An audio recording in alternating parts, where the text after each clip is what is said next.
La liste de tous les pays où il est interdit d'aller si tu veux aller aux États-Unis. C'est le premier épisode d'une série que je vais appeler Canapé Voyage, tout simplement parce que je vous parle depuis mon canapé de voyage, dans laquelle je vais en fait t'expliquer tout ce que tu as à savoir pour voyager partout dans le monde. Ça va être des choses pour certains pays très précis, comme les États-Unis, et parfois des choses plus générales, donc n'hésite pas à me poser toutes tes questions en commentaire. Tu sais certainement, quand tu es français ou que tu as la nationalité française, tu peux juste demander l'ESTA avant d'aller aux États-Unis.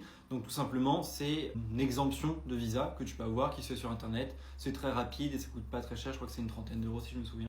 Donc la liste de ces pays, je l'ai noté comme ça je n'oublie pas. Tu as l'Iran, l'Irak, la Libye, le Yémen, la Somalie, le Soudan et la Syrie. Donc si tu te rends dans un de ces pays, tu devras faire une demande de visa. Alors la demande elle est un peu longue. En fait tu dois te rendre en ambassade américaine et te faire passer un entretien.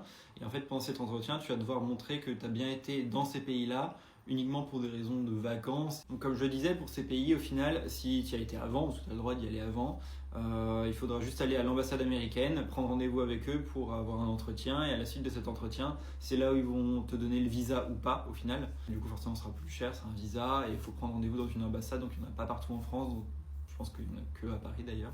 Donc il faudra aller jusqu'à Paris au final. Une astuce qui existe, je l'ai vu sur un compte Insta, je vous la tag en commentaire, c'est si vous avez la double nationalité et que vous avez du coup 2 passeports, essayez d'aller dans ces pays-là avec votre autre passeport et aller avec votre passeport français aux États-Unis, mais bon c'est un petit peu risqué donc je vous le conseille pas trop non plus. Et Cuba qui a été rajouté, ça avait été retiré en tout début d'année par Joe Biden et ça a été directement remis par Donald Trump dès qu'il est arrivé.